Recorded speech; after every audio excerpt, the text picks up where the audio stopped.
I'm a huge X-Men fan. I grew up knowing the comics and loving the world and, of course, the movies. So I was really excited that they were bringing in the Apocalypse storyline.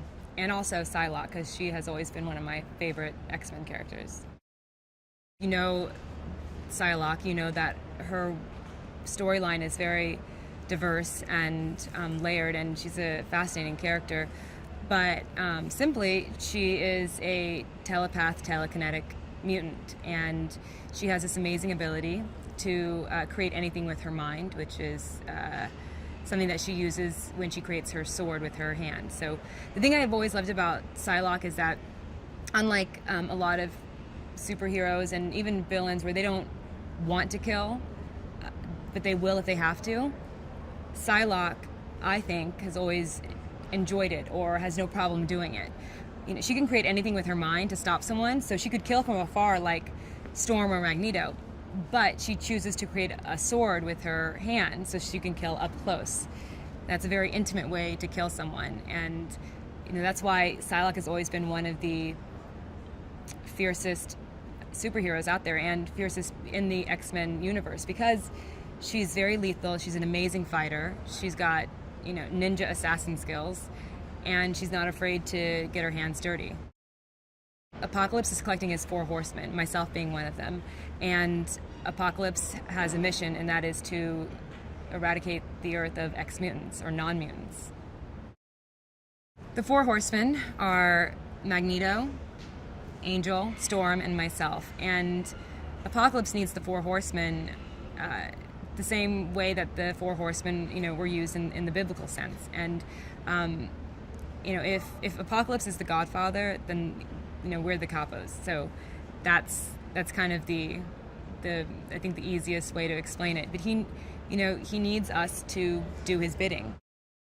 Charles has the strongest power, which is he can get into people's minds, and Apocalypse wants that, and it's very simple.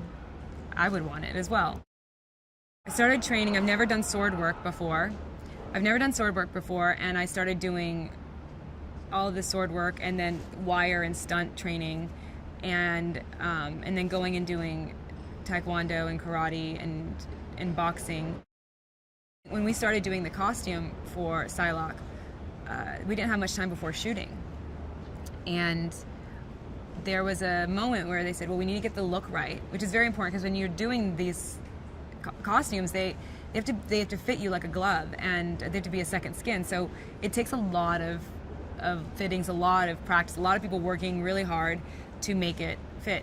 Now, the latex comes in black, like it's standard black color. So the option to make her a version of purple or blue was on the back burner. It was like, if we have time. And I got on the phone with Brian and I said, Brian, I understand that there's an element of let's take inspiration from the comics, but also create her in our own way and create. That's what they do for all the costumes. They go, but specifically for Psylocke, I feel like the way she looks is so indicative to who she is and so iconic in the X-Men universe and people who love that world, that if you're going to create this character, you have to give the people what's in their head. Simon Kinberg is the man. He's so clever, and he's so smart, and he's such a good guy.